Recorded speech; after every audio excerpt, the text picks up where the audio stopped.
You're listening to the Embracing Race podcast, conversations with truth and intention, with Shawnee McElwain and Jesse Littlejohn.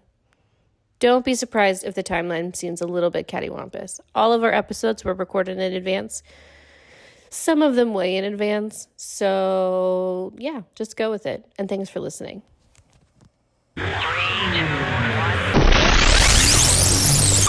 Welcome to another episode of the Embracing Race podcast. I am your co-host, Shawnee. My pronouns are she, her. I'm Jesse, and my pronouns are they, them. And it's been a week. It's been a week. Okay, so I am not as cool as everybody else. I agree to disagree, but okay. I don't know who Anita Bryant is. Okay. All right, I put something on it now. Give me a second. I'll edit this part out. I didn't expect you to ask a question. It's all good. Anita Bryant, I want to say in the 70s. I could be wrong about that though. If you go, if you actually go on Ashley's page, she'll see a GIF that she posted of somebody getting slapped in the face with a pie. So Anita Bryant, I believe in the 70s, was a famous, outspoken, evangelical Christian woman Okay. who was disgustingly like against homosexuality in a Okay. very out way, and like said some very like just terrible things about queer people and about homosexuality in the Bible and this, that, or the other thing. And famously on an interview segment, she was being interviewed, and in the middle of her interview, this random person just came onto set while she was being interviewed, came on, slammed a pie in her face, and walked off set. What? Where'd Yeah. the pie come from? I don't know. And I don't know why you chose a pie, but like literally And it just wasn't playing. They said it no, was it no wasn't. script. Yeah, it was just he came on while she was interviewing, doing her whole spiel about like homosexuality in the Bible and gays in the Bible and all this stuff. Came on, smashed a pie in her face, and just calmly walked off. So what's the reference with tacos? Nothing. Oh, She asked what people. She was just kind of like, "We're having Anita's dead. What are we having for dinner?" Like just a, just oh, another day in the world. got it. Yeah, there's no official taco reference. I mean, I'm Got sure it. Got it. But I lesbian. saw it on more than one post, and I'm like, oh, tacos is like popular in this reference. I mean, I'm sure you could make some sort of lesbian innuendo out of it. Lesbians do love tacos. I'm just saying. I mean, you can also go buy a cat or have some sausage, whatever your preference is. That's funny. But yeah, she was basically famous for getting pied in the face. Got it. Yeah. Got it. But she's dead. Ding dong, the witch is dead.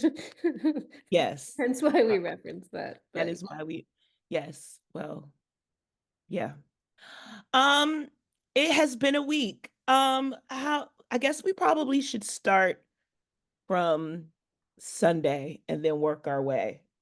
Because I didn't do a run of show. I'm getting back into the groove. yeah. So I didn't put in the notes like what we would talk about. But there was the Golden Globes. Golden Globes happened. I thought Nikki Glaser did a decent job. I thought she did too. She wasn't overly controversial. Yeah. Seemed to respond to her. Yeah. Wasn't crazy cringy either, which was No. Yeah. nice balance of respectful joking and ooh, wow, that one stung. But yeah, otherwise Wicked got snubbed, I think, on some level, Yeah. expectedly. I'm interested to see if they're gonna come back when they do part two, if that'll be their time to shine, like in a year or Mm, so. okay. Because like Because the I would part say, two comes out November. yeah, so Mm, just in time for award season. right. And I would say content wise, that is the heavier half of the musical for sure. That Yeah. I think both Cynthia and Ariana will have their time to shine for sure. Mhm. But I wasn't like overwhelmed by who won. Yeah, it kind of fell flat. I thought I Demi Moore's speech was quite it was like a twist to it, you know, because you're always being told that you're more than enough, like just by being you. And she kind of put a spin on it of you'll never be good enough. But what I took from her speech was you'll never be good enough for the people around you. Like you'll never like the people that not the people around you. I think the people around you will tell you that you're more than enough just by who you are, right? That's your circle. But you will never be good enough for the people that have to judge you for how good you are, if that makes Yeah. sense. Yeah. I think that's what I took from the speech. Like Yeah. she's been in this business 45 years and this is her first award, Yeah. right? Yeah. Which is also a testament that you know you could be in the business and not get accolades, right? So if you're in Yeah. it for accolades, you probably should sit down. And that's with any profession, Yeah. right? Like I like I mean, if we ever won an award, like I'd be so extra. Like right? Like so serious. Like I'm trying to figure out like how do we apply to like how do we get a GLAAD award? Like right? Like how do we get like because they do have like categories for like basically independent shows Hmm. and stuff, right? Like we could qualify, I think. I don't know, but I feel like we could. I would be I'm already extra. I would be so extra. Like it would just always kind of like randomly enter conversation. Because you know, the award winning Embracing Race podcast, the GLAAD award winning. Will you well, I always appreciate in your bios that you are a best-selling author. Is it a New York Times best? No, it's not New York Times. But Amazon. like you're a best-selling author and like you keep that in your bio. And that's a title that you should own. So like Yeah. if you've earned it, then claim it. Like Yeah. I mean, my publisher made me do that. So yeah. I mean, it gives you cred. It definitely gives you cred. It does, yeah, it definitely That's does. why in every movie after you've been nominated for an Academy Award or a Golden Globe, it doesn't You're matter. not You're yes. always like starring Academy Award nominee, so and so and so and so and so Or and so. winner. Yeah, because Yeah. your stock.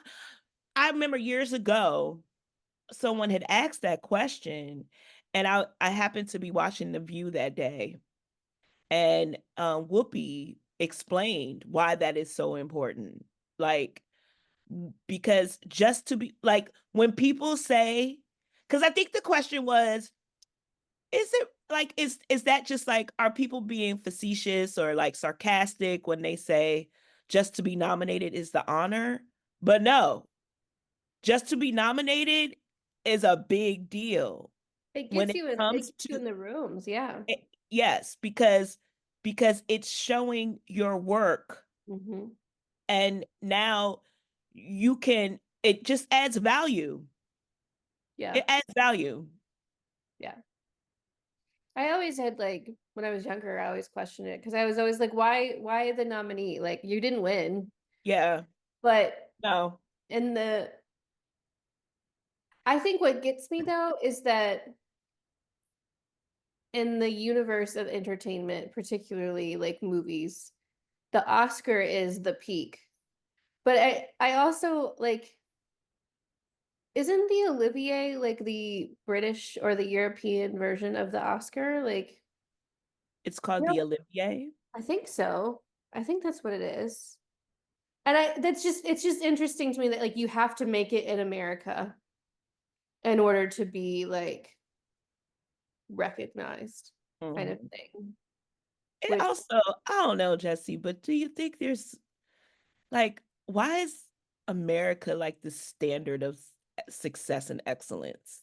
Like, is that so pretentious of us? oh, I mean, colonialism, imperialism. It Uh, always got to come back to that. But it's just like, why? yeah. We're the gold standard. Why should we like?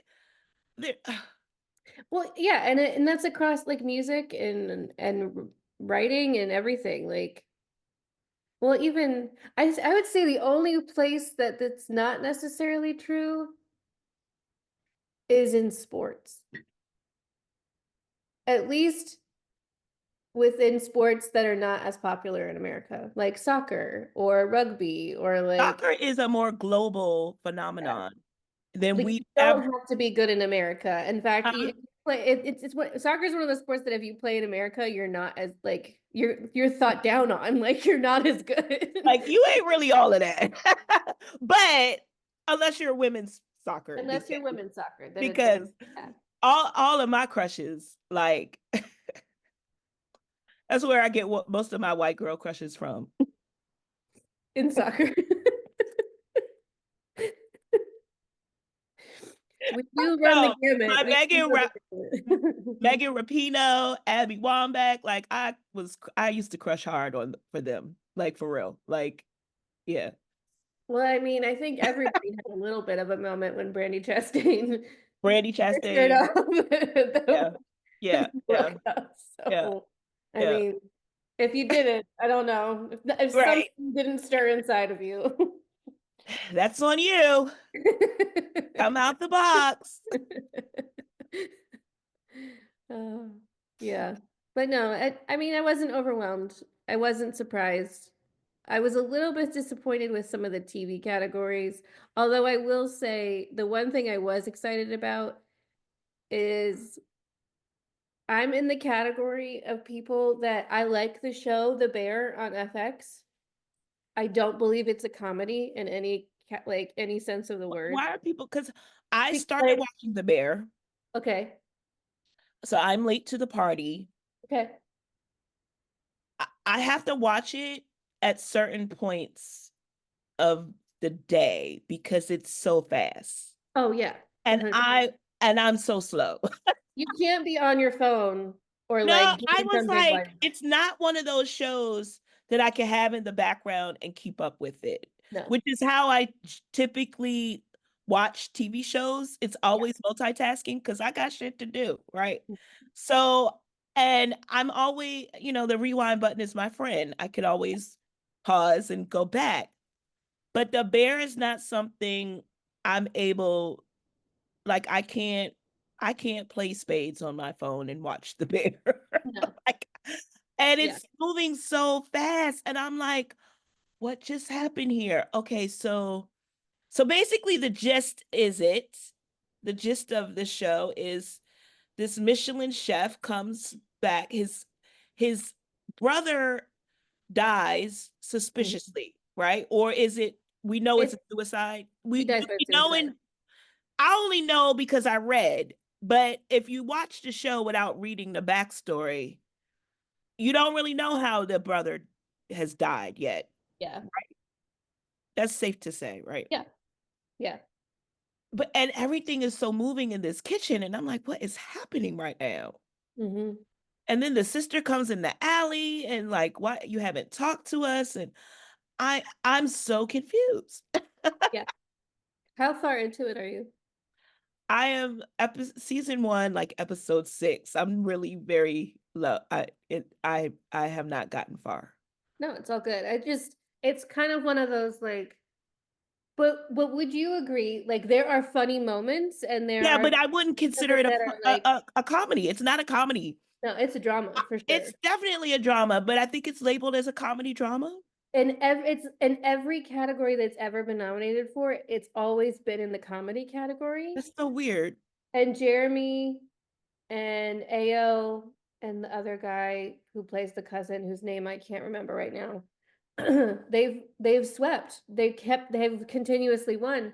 And it has continuously been brought up, especially within the last year or so. It's not a comedy. Why? Like, yes, they deserve their flowers. Yes, they're really great in the show and they deserve their accolades and they deserve to be nominated, but they don't need to be in the comedy category. Agreed. Like, there's a Totally agree. so I was a little bit, as much as I love the show and as much as I think the talent on the show is excellent, I was glad that those particular people didn't win in their categories because I didn't like it was kind of like a, you're right, they're not comedy actors. Like they shouldn't have won. Um, but I don't know. Part of me, I think Gene Smart's great. I am always gonna root for Quinta Brunson for I Abbott. love Jean Smart. I love Quinta. All yes, Yeah, all of it. but Yeah. it is what it is. It's all good. Oh, so yeah, Golden Globes happened. And now they're over. We enter the next round of was it SAG Awards come? At the end of the month. I think so. Because I Yeah. think they're like right before the Super Bowl. Yeah.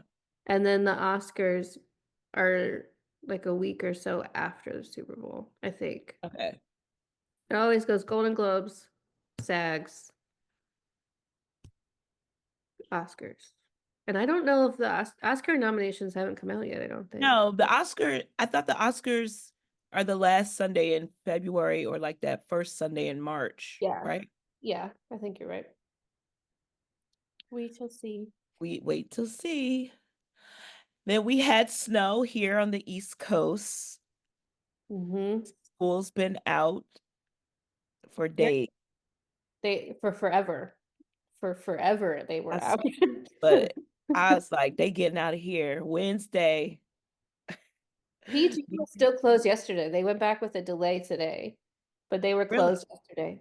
So Yeah. are your kids in Peachy County or Howard? No, we're in I'm in Toby's in Howard County. Sarah teaches in Montgomery County, and then we have like Laurel or Oakland is in PG County. So our office schedule follows PG County schools. So when PG closes, we close our office.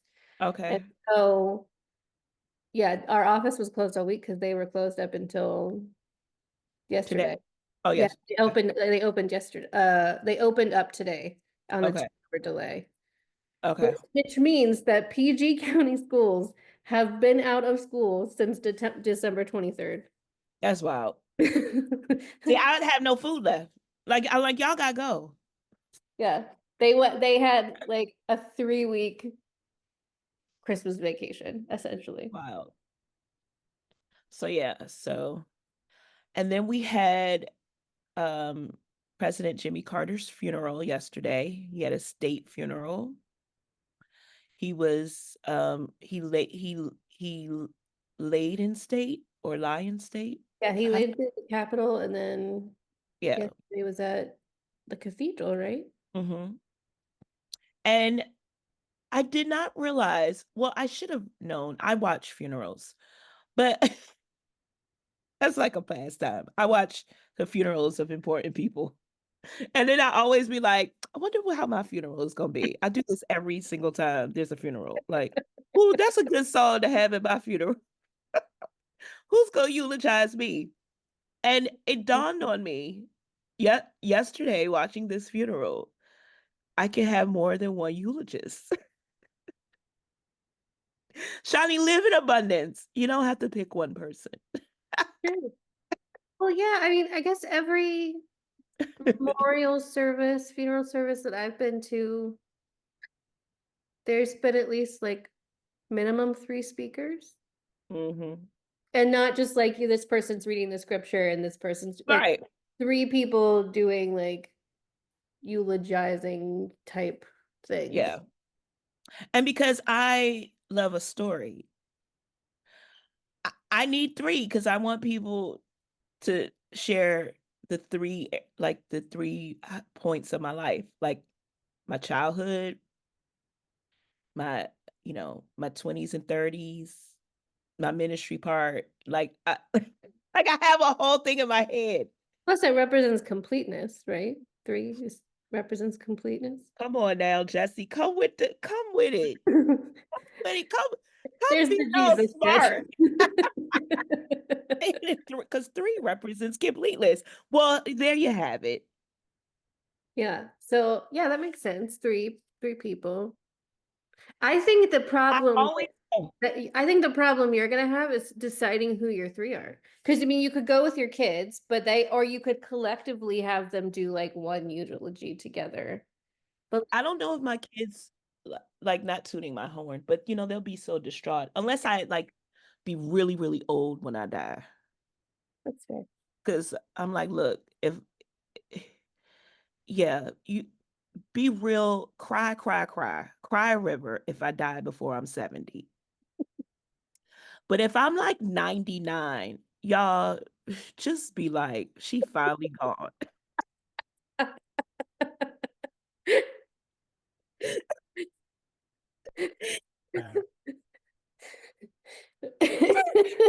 that point, oh, I am tired. 99. I used to hope that, okay, this is so crazy. And I probably talk about this before, but like I used to hope that I did not like I would have dementia when I die. So when like the people like like my friends, like I don't because I'll be so sad. I don't want to know when they pass away. So I had this had this dream. So because I overthink, like I put scenarios in my head. So I had this scenario that my great granddaughter wheelchaired me in when my best friend Nicole died. And I'm like, where are you taking me? And she says, she called me Mima. Mima, your best friend died. Well, who the fuck is she? Her name was Nicole. Y'all were friends since you were 7. And I could remember her, so I didn't feel bad. That's how much I love people. I want to be able to go to your funeral and not remember you because it'd be too sad. Is this not the most stupidest thought ever? Like the way my brain thinks is really weird. And I just want to preface the fact that I can make a joke about death and make it funny. Like this is I think that's funny. healthy. That's healthy. I think that's very healthy. I had the most bizarre, I think was it 20, yeah, it was 2023. We had a congregation member pass away. She was like a founding member of our church. And we didn't have a pastor at the time. And the person who was supposed to do pulpit supply got COVID, so she wasn't able to be there. So I had to come up with a sermon on the spot. And like she had passed away like 3 days beforehand. And I'm like, I'm going to be the first person to speak to this congregation after this founding member, beloved member of this congregation, like has just passed away. And so I did my best and like did this, I think, a pretty damn good sermon. And somebody came up to me afterwards, who I love in the congregation. She's like, I had feelings about this before, but you just confirmed it. When I die, I want you to perform the service. And I was like, okay. Like it's like the most beautiful compliment and then also very terrifying, right? Like my sister-in-law was like, so when my mom dies, I want you to do the funeral. What? Like, what? Why are we talking about that now? Yeah. But like it was just this like okay, and she was so emotional and I couldn't just be like this is a very awkward conversation for us to have. But then we've talked about it since. Like she's very serious. She's talked Mm. about music that she wants. She wants us to come in like she wants us to come in and process in to hail to the queen. Listen, when And oh, I love it. she wants I us hail to the play queen. Queen, but she wants us to play Fat Bottom Girls. But she doesn't want us to just play Fat Bottom Girls. She wants somebody on the piano to do it as an arrangement, as a prelude, so that people can just sit there and be like, is that is that Fat Bottom Girls by Queen playing? so, so my niece lost her father a couple months ago, and I was helping her plan the service. And she's like, I want Rod Wave Last Lap played. And I was like, by the organist? And then I started to think, what non-hymn songs would I want played at my funeral? Right. And then I was joking with the organist, who is on the younger side, millennial, but grew up in church, so he knows the protocols. So he's like, I might have to teach a class, Shawnee, on what can be played. Cause like cause someone asked me to play a Drake song. I was like, so we was getting everything done. I was like, I ain't gonna lie, I never heard The Last Lap by Rod Wave until now. It's not a bad song. Bad song, especially for a funeral. I just had to. And but I don't know how you can get away. I, but you can't sing the F bombs. like he said, like he said, he's like, yeah. I was like, so at the last minute, so the morning of, he said, I got the chorus down to the song. Are we still moving forward with it? I was like, oh, that's so sweet. We're going to play the radio edited version from the sound system. He said, okay, thank God. I don't know how that was gonna work. But shoot, I don't know. Like there's so many songs that I would definitely entertain, like you could play at my funeral. Like for sure. I know for sure I do not want Amazing Grace played at my funeral. I don't want Amazing Grace played at my funeral either. Why what for you? Unpopular opinion, it's not I really don't particularly care for that hymn. It's it's not in my top 10. No. What is your favorite hymn? Do you Oh, have a favorite? I don't know if I do have a favorite. I like hymns. I like hymns. I like hymns that I, I'm familiar with. There are yeah, some I don't like new hymns. Like, don't give me no new hymn with 7 stanzas. Like, what? And then don't. And why are we singing hymns just to sing hymns? Like, if y'all don't know the song, don't sing that song. hmm Yeah. I think one of the things that has been both challenging and I guess rewarding, rewarding might be an like a interesting flex, but like our pastor now has a background in music and has a long history like in high church. And so has brought a lot of hymns that maybe the choir is kind of familiar with, but from the congregation standpoint, a lot of us that are there have never sung these before ever. Okay. Yeah. So it's been an interesting experience over the last year learning some of these, and it's kind of like a one and done. Like we don't do them all the time. It's just, oh, we're singing this hymn that we've never sung before that's been in the hymnal for like probably Mhm. 3 centuries and who knows, but like um but it's kind of nice to hear new songs and at the same Yes. time I like the ones that I know because I hate being at church and awkwardly like fumbling my way through. Yeah. That is so true. Yeah. But I don't know what my favorite hymn is. I was at a church last year and a visitor came up. I was pulpit supply. A visitor came up and was like yelling at me, basically talking about he was at this Presbyterian church in Colorado and we did everything different from what he remembered. And so I went and got the pastor. Because I like this is outside my preview. Sir, you first of all, you're not going to keep pointing your finger at me talking about Mhm. what song. So, so go get this. The associate pastor was there, uh, and so, and I just love how pastors just come in, and especially those seasoned ones that they just know what to say and how to say it, right? And this is how I know I'm not gonna be a pastor because I'm like, I didn't even think about saying it like that. I don't have nearly enough grace as much as I should. No, like I'm like, I think this is why you're the pastor. Like, she's like, well, what song did you miss?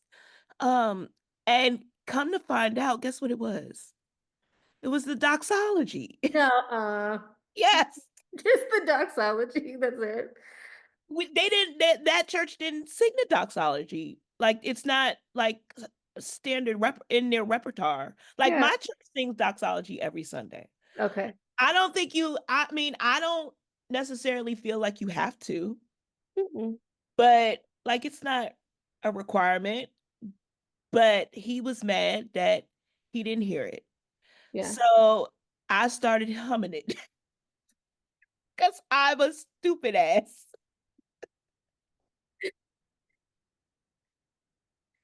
Here, I'm singing it for you. You've heard it. Oh. It's funny. Funny. It's funny what makes or breaks church for us. Yes.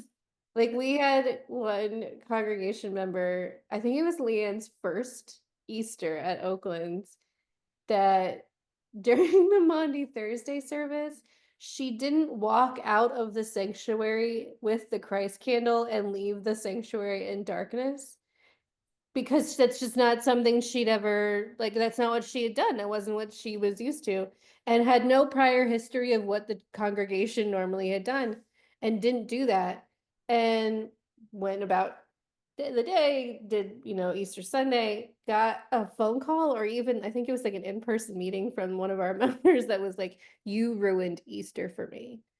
And Leanne Well, was like, oh my gosh, I'm so sorry, what do you mean? And she's like, because you didn't do this thing on Maundy Thursday where you walked out with the Christ candle and turned the lights out and left us in darkness. did I tell you? God That bless. like it's amazing what like Yes. makes or breaks it for us. Do you know my Monday, Thursday faux pas when I was like 16? No. But Okay, so we should say it now. yeah. So I was okay, so I'm 16. So Hold on, time out. If you are listening and you're not like a big churchy folk person, that's totally fine.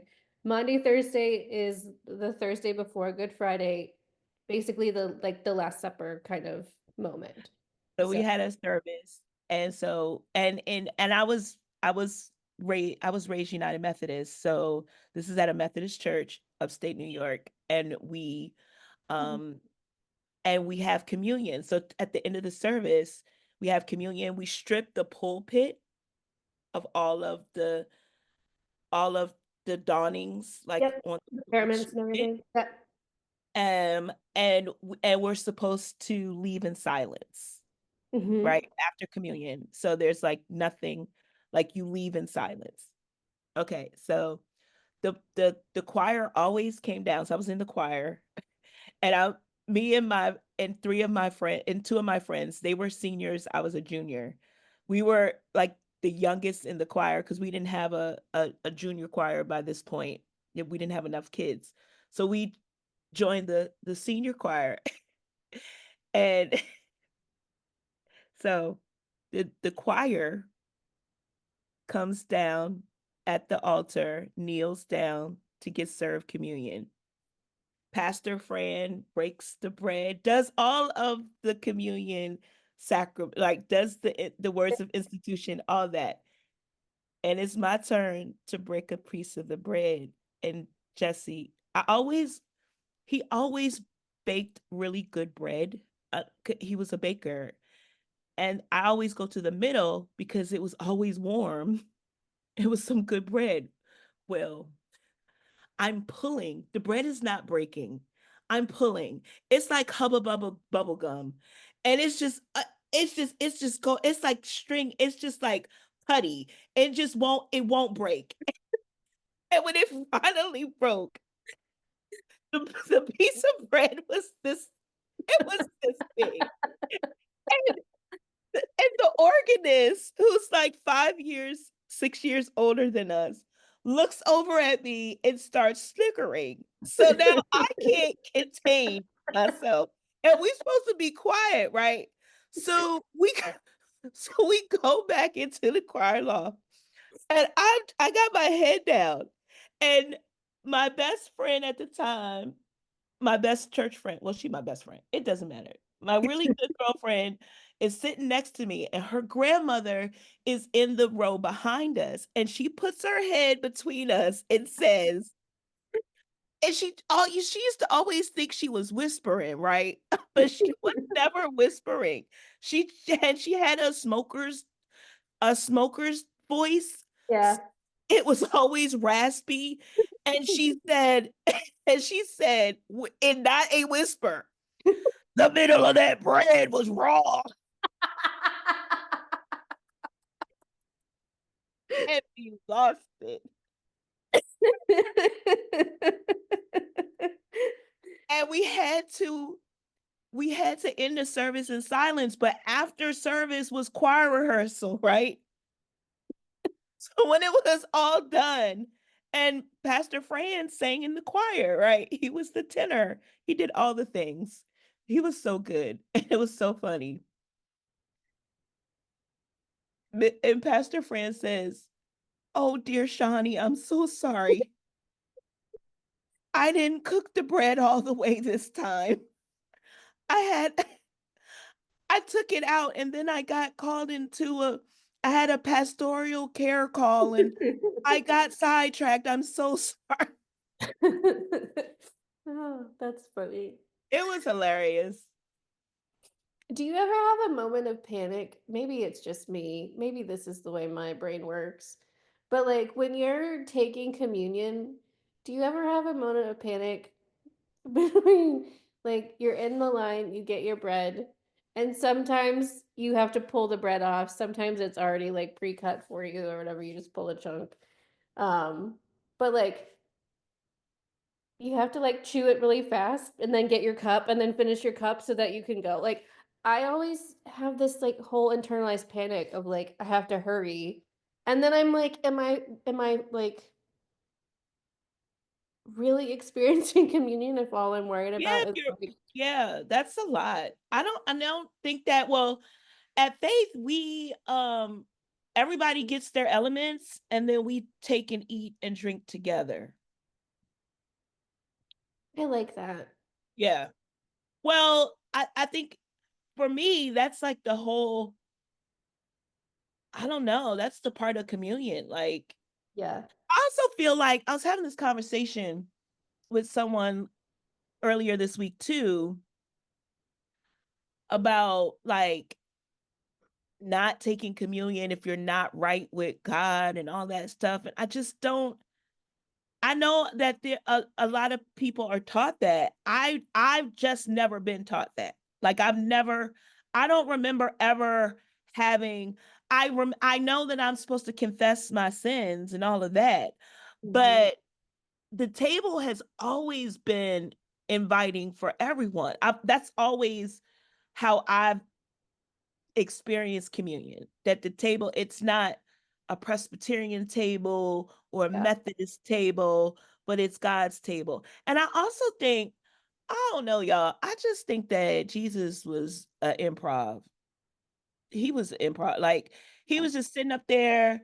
He knew he was about to die. I said, okay, so all of this started because that viral video of that pastor at that apostolic church told that girl she had to go apologize for getting pregnant out of wedlock. And when she went up to she was going to get the microphone, and she almost touched the communion table. And the pastor told her, "You can't touch the table." And so my friend was saying, "Well, no, Shawnee, I mean," and this is someone that doesn't even go to church anymore, and I'm like, "No." And I said, How you gonna sit there and say somebody can't touch a table when Jesus himself, after they finish eating, institutes this as this is what you do in remembrance of him, and Judas was sitting right there. This Yeah. man was about to go sell his soul and still got communion. What are you talking about? Well, I mean, that's why theologically I've never agreed with like you can't take communion unless you've confessed Jesus Christ as your Lord and Savior, because that's not who took communion in the first place. Yeah, it was never. I don't. I really feel like, and don't get me wrong, and I hope this is not coming across where people are going to call me a blasphemous or something. I just. I have had some very spiritual, vulnerable, sacred moments during communion. So Absolutely. I, Yeah. I, I, and I just don't think it needs to be so like I do think we should reverence it. Yes. And I think everybody can come to the table, even if you're not right. Uh, Otherwise, why say this is not my table. This is not X Yeah. table. This is Christ's table. And like I think if we're gatekeeping the table, Christ would have flipped it. And so like what's I don't I don't get it. I agree with you. I think there is reverence to communion. I think that there is purpose and holiness that needs to be lifted up. And when we do communion at conferences, I always find it like really holy and really special, especially when people who do it who speak who are English is not their first language when Yes. they do the words of institution in their first Native language tongue. and their And they, native tongue. oh my gosh. It always gets me. Like tears instantly come to Yes. my eyes. Let Um, me tell you something, Jesse. When I was in Korea, when I went to Korea last year and we took communion, and I didn't even understand what they were saying, but I knew what I was feeling. yeah, I knew what I felt. I knew, and when they started singing How Great Thou Art, which callback is one of my favorites, yeah, and they were singing it in Korean when yeah, I was done. yeah. I was done. I'm like, God is so universal. Mhm. This gospel is so universal. If we let it become universal, Yeah, it can be universal, yeah, right? yeah. But yeah, I just So yeah, so President Jimmy Carter had his state funeral. I love Jason, you love Jason? his grandson. Okay. I feel like I know him because he was at the his grandma funeral. That's that's who I was like, I feel like we've talked about this before, and it was Yes, he was at, Roslyn's funeral. he spoke at his grandma's funeral last year, and I feel like I'm just part of the Carter family now. Cause I know Jason and John and Amy. Like I know the whole family. I think the last one that I watched, because I didn't watch Roslyn's live, but I watched like clips of it afterwards. And then I remember watching Jason's because his speech went viral or something. Yes. Yeah. I think the last one that I actually watched was Barbara Bush's. That was a beautiful funeral too. I think that was the last one that I watched. I don't remember. I think that maybe I don't remember. Has any other Yeah. president died in the last couple of years? Huh. Has any other president died in the last? I mean, Bush died. George Bush Sr. died. Yeah. Yeah. George I think Bush. I watched Barbara's, but I did not watch. I don't remember Daddy Bush funeral. I remember Barbara Bush's. I do. I remember hers too, but I don't remember. I don't know what I was doing when Daddy Bush died. What year did he die? Where's the It producer wasn't that long ago. when we need it? And I can't even put Daddy Bush in the in Google because Google's not gonna know who I'm talking about. Well, the Google would probably Google would probably pull up porn or something. uh, Uh, yeah, so Jimmy Carter passed away. Well, he passed away at the end of December, but yeah. his funeral was this yesterday. Daddy Bush died in 2018. Okay. Mhm. Did you see the clips of when uh President Obama stood up to let the Bushes into the aisle and George Bush pats Pats Obama him in on the his stomach. stomach. So weird. The Obama-Bush relationship is such an It's so weird, right? It's yeah. like, yeah. And I according to Jenna, like they're friends, which I I'm can not surprised. I mean, I saw one thing that was like, "Where's Michelle? She's not sitting next to her BFF George Bush." Like, because yeah. they're buddies, I think. I mean, Yeah. yeah. Where was Michelle? I didn't. She wasn't there. Was she? She wasn't there, no. They didn't say why she wasn't there. They don't have to. They're private citizens now. Yeah, So but I saw the awkwardness, like stone cold chilliness between former Vice President Pence and his wife and President-elect Trump. yeah, It was they're not friends. They are no. not friends. There was definitely And some they will never be friends. And there. that's fine. I think both of them will are okay with that. They don't even need to like each other. Mm. I That's did. I just. I continue to be in awe because I guess this is a nice segue as well.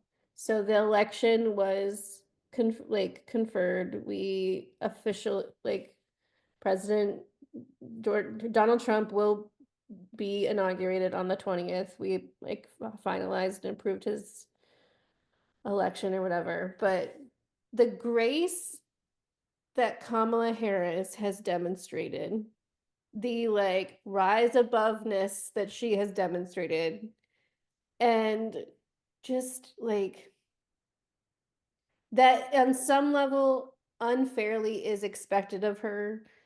And at the same time, I would never be able to hold myself together the way that she has between yeah. swearing in all of those members of Congress to standing there and receiving the due accolades that like when she conferred that the Harris Walls campaign received 200 and something electoral votes versus Trump's, that she received a standing ovation in the chamber, like, and just accepted that and like recognized that. But also just there was this moment at the funeral where I watched her come in and take her seat and like she kind of moved Doug over. And then they just kind of sat down and they had this moment where they just kind of looked at each other and there was this like You this got this. yeah, that moment that you have with your partner or like your best friend, and if you're lucky enough that it's both of those people at the same person, where you just that silent communication of you got this, Yeah. you're okay, or are you okay, and then that confirmation of I'm good. Mhm. But like it was just this beautiful. I put it on my Facebook story or Instagram story because I was just like, Yeah. they just get each other. Like Yeah. they really Yeah. do. And it's not for it just feels very authentic. Like Yeah. it wasn't for, it wasn't a camera moment. But it Oh, got caught on camera, right? yeah, totally candid. And it was beautiful. It is beautiful to watch. So, President-elect got sentenced today, and Yep. we already knew he wasn't going to jail, Yeah. right? what was interesting is that, he doesn't face jail time, but he is convicted. He's a convicted felon, right? But then the judge, Juan Merchan, says, I wish you Godspeed as you assume second term in office. Like, Yeah. wow. I Wild. Yeah, I mean, my question is, and I doubt anything will happen, but like he is a convicted felon by all measure of the law, minus the jail time or whatever. But like, is he allowed to travel internationally? Like, will countries make exceptions for him? Or can they legally say you are not allowed to travel or enter our country? You are a convicted felon. That's what I want to know. That's a good question. Will foreign leaders exercise their right to keep him from entering their country? I don't know. They probably won't, because people are afraid. People are afraid. People are afraid to do what is right. That is why uh everybody is backpedaling on the things that are right, right? But that's how you know that a lot of stuff that was implemented 5 years ago was performative. And we said it was going, we kept saying, make sure this isn't performative. Make sure this is what, and we're seeing now how performative it is. But you know what? You know why I have hope? Because TikTok influencers give me hope, Jesse, because they do their research and they Mm-hmm. come on there and they make people pause and say, and they think about it. Mm-hmm. And I think I sent you that video where, the United States gives a false impression or narrative or whatever you want to call it, to think that white people rule the world, Yeah. when when when in fact they don't. Right? Was it they're 7% of Of the the global majority. population? Yeah. Which is 7%, was which is it why. Go Bishop? ahead. Sorry, don't mean to No. interrupt. Was it Bishop who they were the one who has said, I don't want to be called people of color. I want to be called people of the global majority. Yeah. Was it Bishop who said that? I don't know if it was Bishop or if it but I know my friend Lakeisha has said that. Lakeisha Keisha, Brand. maybe it was Lakeisha. Yeah. Yeah. Yeah. Yeah. Yeah, the global majority, like, so, which I think this is a good number to have, right? To know that seven white people are only 7% of the world's population, yet white supremacy culture dominates the world's population. And Mm-hmm. it dominates in ways that which we can really change. We can change it if we wanted to, but because it's infiltrated in so many areas, Mm-hmm. right? And it's played out. And so, which is why we do this podcast.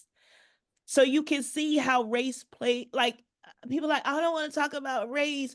Why you always gotta bring up race? Because it's part of the air we breathe, Yeah. right? Like, instead of, I was on my soapbox the other day and I was like, if we stop looking left and right and really stop looking up and down and realize that they put us, like, against each other. They put poor people against each other. Can't If you're gonna be poor, it can't be poor like that. Those group of people poor. All right. Where And no one is winning except for all the people, all the elites at the top. Mm-hmm. And the elites at the top are not people that work in Hollywood, not people that are actors and make movies and all that. I'm not talking about those. Are not elitists. Mm-hmm. I am talking about your billionaires that can control corporations like Facebook, like Oh, X. Those are your elitists that get in bed with empire, yep. get in bed with religion to make sure that their power. This is all a power grab. Y'all, I'm trying to tell y'all. Well, I mean, I mean Because that's another thing that came out this week was, I mean, the number of people that Apple donated to Trump's inaugural fund, which that pissed me off hardcore. Not surprising, but still pissed me off. And then what Meta came out with, the we're not doing fact checking anymore.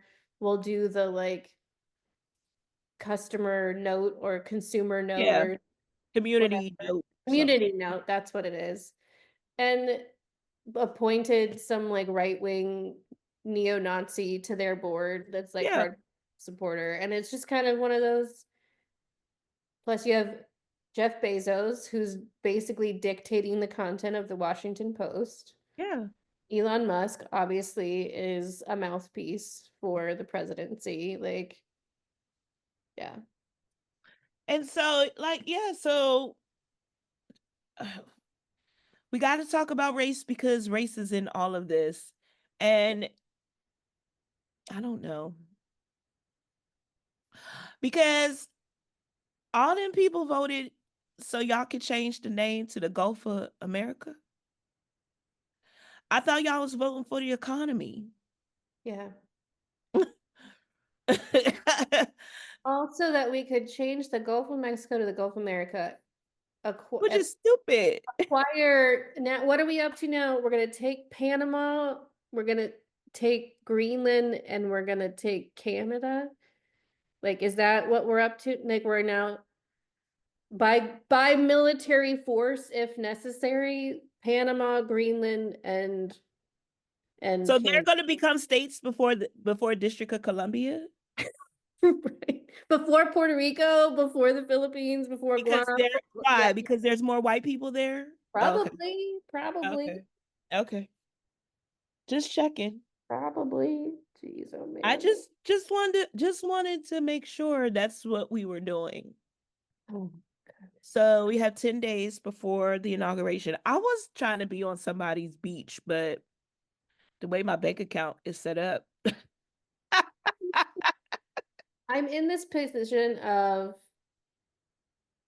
it's the responsible thing to watch it, but at the same time, I have zero desire to watch I'm it. only watching it so we could talk about it. Exactly. That's I like if it wasn't for this show, I wouldn't be watching that shit. Part of me is like, maybe I'll just watch the highlights. I'll go on I'm Blue Sky and watch the highlights and like I'm pull. not watching the parade. Oh my gosh, I'm so mad at this school. This HBCU in Mississippi was invited to be part of Yeah. the parade. And now they got raised money. They don't even get here for like they don't even pay them to get here. And they Oh, accepted. I told my girls don't put that on your list. Don't put Mississippi Valley State on your list of options. We're not going there. no. We're too black. Oh, Because I miss me with the whole it's just I mean, it's the honor to be asked, not under this White House. there's also power in Let me tell saying you something what I would not do. If I had okay, because one of the big things, so living in DC, certain things we just don't get excited for. One of that. those when you're black, I will say that. Okay. Okay. One of those things is the White House Easter egg roll. We didn't care about that shit because we couldn't go when it was implemented, which is why the National Zoo used to do African American Family Day at the zoo. And then it started to get out of hand and it got co-opted. So anyway, but that's what we did on Easter Monday. While the white kids and families was at the White House, black families was at the zoo. Now fast forward, we get a black president. Now everybody and their mama want to go to the White House because it's the Obamas. I get it. I understand it. But yeah, I I do not care about, and this is only, I wouldn't say this about it's not because he's Republican. It's because he's Donald Trump. Yeah. That's the difference. That's the difference. Hmm. I don't, and I just don't feel like I don't want to play respectability politics. He played in y'all face with black people, and y'all gonna sit there and sing your kids up there. And what are you telling your kids? Why we should do that? And then they gotta raise their own money to get there. They don't even have money to get new uniforms. I don't know if that's 100% true. I just read in some comments that they haven't had band uniforms in 15 years, new ones. But they raising money to come up to this man's inauguration parade. Miss me with the bullshit. That's some bullshit. I don't like it. Yeah. I don't like it. Mm-mm. And I really want to ask. I want to ask them why.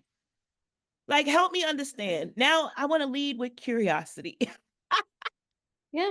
want to I don't want to I feel judgy right now, so I'm trying not to judge, but I'm trying to make it make Listen and sense we in my don't head. judge. What is that? Is Huh? that the trend? What's the trend right now? We listen and we And we don't don't judge. judge. I'm judging because I Or don't understand it. yeah, my voice may not judge, but my face sure as hell is going to. Yeah. I would have had to respectfully decline. I think there would have been great power in declining. Like, For real. I don't know. And of course they would pick a HBCU no one heard about. Of course they didn't, they didn't ask Howard University. They didn't ask Morehouse. They didn't ask Spelman, the top ones, right? Like, you go all the way to Mississippi. Yeah. Is this is my ignorance. Is Bowie's an HBCU, right? It is. And they got an excellent band, by the way. Yeah. In my Uh, head, I'm like, none of these schools would have dreamed of saying yes, though. So maybe yeah, that's. I would hope that they wouldn't. I mean, they're asking. I mean, it's totally performative that they're asking an HBCU. Yes. Like, that's all it is. And so we can say, look, we're not racist. We invited a historically black college to participate in our inauguration, Uh, and they said yes. yeah. Who's got probably like I didn't even do the demographics on this school and what they offer. And I'm pretty sure that it's a really great school. But like even like and did their alumni like protest and be like, because alumni have power. They have a shit ton of power because alumni have money. Yeah. Hmm. That's so wild to me. Speaking of wild, um, we'll wrap up with this, but the biggest thing that's I think dominating this week, aside from the news cycle of politics, is the wildfires in Los Angeles. Yes. Okay, so is it global warming? Is it arson? Is it what I did want to I had that in my mental note. I should have wrote it down to talk about like I just want to be careful that people of faith communities don't start trying to spiritualize what is happening because I think Well, that some are like this is the end times, kind of like fire and the end, like even Paul didn't think that Jesus was going to take this long to come back. If you read his writings, they yeah. didn't think it was going to be that long. They really thought he was coming back in their lifetime. So we really been in end times since the beginning of time, right? If you want to think about it like that. Yeah. But is it global warming? I don't know. Is it poor planning on the part of California? I don't know. They did arrest yesterday a suspect for arson for setting one fire. There's no telling whether or not he actually did anything, but they did arrest somebody. So like, And I just want to make it very clear that what we're not going to do is sit there and blame The The fire. LA the LA Fire Department and its chief, who happens to be a woman, who happens to be openly queer. Like, we're Yep. not gonna do that. And some of these like left-wing pundits are trying to call her a DEI hire Right and wing. Right wing. oh, thank you. Thank you. I don't know my left from my right. Yes. Yeah. And we're not doing that. Mhm. No. And I think, I mean, you can politicize everything, and I think people are making it less of a big deal because it's Hollywood and they have money and they'll be able to rebuild. But at the same time, like thousands of people just lost their homes, they lost their places of worship, they lost their businesses. I mean, if you look at the before and after pictures of even just like 2 days ago versus today, like LA is that part of LA is devastated. Like Yes. it's just obliterated and it's terrible. And like I know like people personally like in my life who lived there who had to evacuate whose where homes were in the path of the fire. I don't even know at this point if they have a home. Like because I mean talking to them is not their pri like they're we're not their priority right now. Like it's keeping the Exactly. family safe is their priority, but like it's just one of those, let's can for 1 minute, can we not politicize it? Can we not make it about elite, the haves and the have-nots? Like Yes. right now, these people have nothing. And I don't know, like I also cannot ignore the fact that the people, in addition to the fire departments of Los Angeles, that there were inmates that were part of fire brigades that were there working around the clock to put these fires out. Because I know they're tired. Yeah. God, in your mercy, I know they're tired. This is a lot. And yeah, I agree with all your sentiments, Jesse. Like, and stop thinking that like just because you live in the Palisades or like you live in LA or these were celebrity, some of these were celebrity houses, some were people we just don't know. Like I have it's with any profession, right? You got your top people, and then you got the people that's just doing it every single day. And most people in Hollywood are living just as paycheck to paycheck as everybody else. Like, really. Like when you only like when you only do you have to realize that when you make more money, the more money you make, the more bills you have, right? And the more money you make, you can't just live anywhere. Yep. Just for when you are more famous than other, when you are more well known, when you can walk down the street and at least 20 people can they know who you are. You can't just live anywhere. Like they were making this, and I'm going on. I'm just trying to make my point known, and this is the first what do you call it when you got a point? Anyway, Angel Reese, when Angel Reese had shared on a podcast, like in the middle of the season, if y'all don't know who she is, she was she rookie for the Chicago Sky women's basketball. So she moves to Chicago to play for the Chicago Sky, and she's in a really pricey neighborhood. But she can't live in the South Side of Chicago. She's Angel fucking Reese, y'all. And people were getting mad because she's like, her rent was $6,000 a month, right? I mean, and she doesn't even make that a month, right? So she had, she had to supplement her income with endorsements and stuff. Like her salary didn't even cover her rent. Yep. Yeah. So, and people are like, well, she needs to get a cheaper place to live. And how do you think how's she supposed to do that? Mhm. I mean, where that's why where you she pay the won't get Yeah. People won't rob her. People won't try to harm her because she's in an area where she's going to have more than everybody else. And like, I mean, that's why on some level you see more and more like celebrities living in these like middle of nowhere ranches in Colorado or Tennessee or like Georgia or wherever, because They there's can't afford to live in LA, Miami, and New York. They can't afford to live there and be safe. This is and be about and that safety, yeah, y'all. that's It's yeah, not about necessarily luxury. It's about being safe.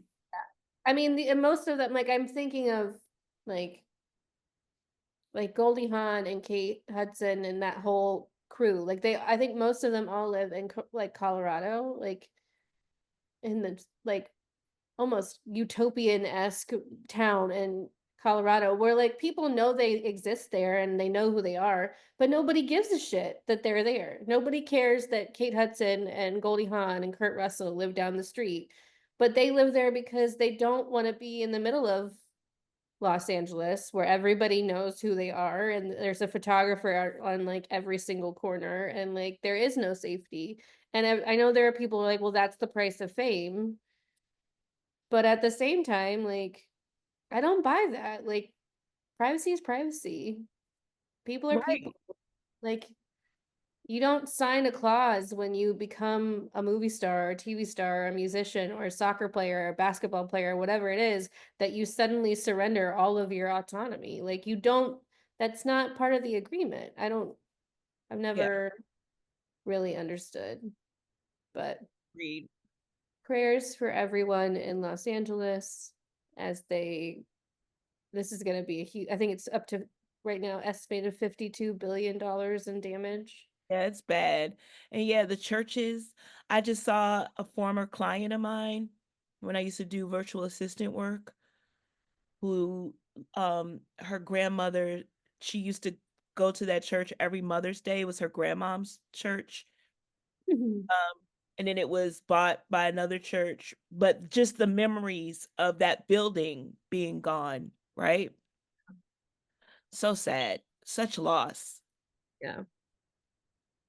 And I think we're did we talk about this or was it no, it wasn't you. It was another white person. We don't all look alike, Shawnee. But the dude from Jack from This Is Us, he lost his house. Oh, did he? I didn't see that. He lost his house and his wife is like due any day. And you know his character, Jack in This Is Oh my God, you're right. Yes. I was like, oh my gosh. I cannot. Oh my God, I didn't know that. Oh, yeah. Art imitates life, or life imitates art. Right? Uh, I'd put myself in a plastic bubble if I were him. Like, yeah. I was like, what in the world? But yeah, yeah, that's what my friend Nicole was telling me. I was like, oh, I gotta go find that article. But yeah, they lost their house. And I like is what's his name? Mil Milo Ventimiglia. Milo, yeah, with that long name. Yeah. A lot of people did. I saw a lot of various celebrities that have lost their homes, like just down to the studs. But yeah, it's not a good situation. Mm-mm. And it just like again, I mean, if it's arson, it's arson. If it's poor planning, it's poor planning. But it just the juxtaposition between the beginning of the week with the East Coast being like poured on with this snowstorm and people in Richmond are without water and power and like Yeah, let's pray for now Richmond too. Gosh. Georgia's expecting 8 to 10 inches of snow this weekend, like, Yeah, and then on the other side of the country, it, the world is burning down. So, in your mercy, Lord. hear our prayer. Yeah. But yeah, it was a week. It was It a has week. been a week. I feel like, come on, 2025 is really starting out wild. And by Is the it time you all hear this, we'll be 2 weeks out from this.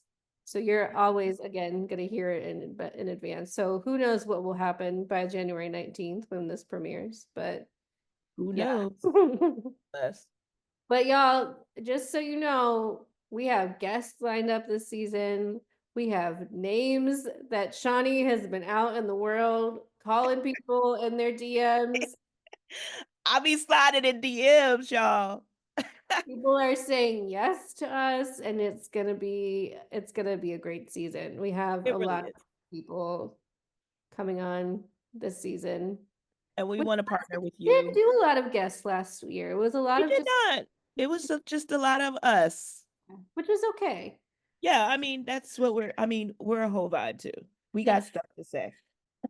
but I'm excited about the people that are coming on. Me too.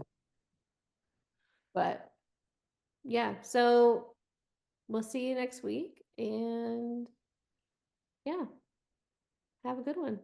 Peace.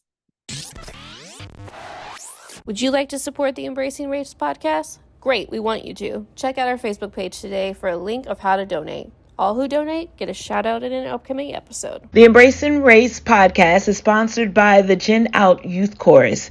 Gen Out is an outreach ensemble of the Gay Men's Chorus of Washington, D.C. Gen Out's mission is to give young LGBTQ plus and allied youth a voice to connect to the community. The ensemble is open to all singers between the ages of 13 and 18. For more information, contact www.gmcw.org.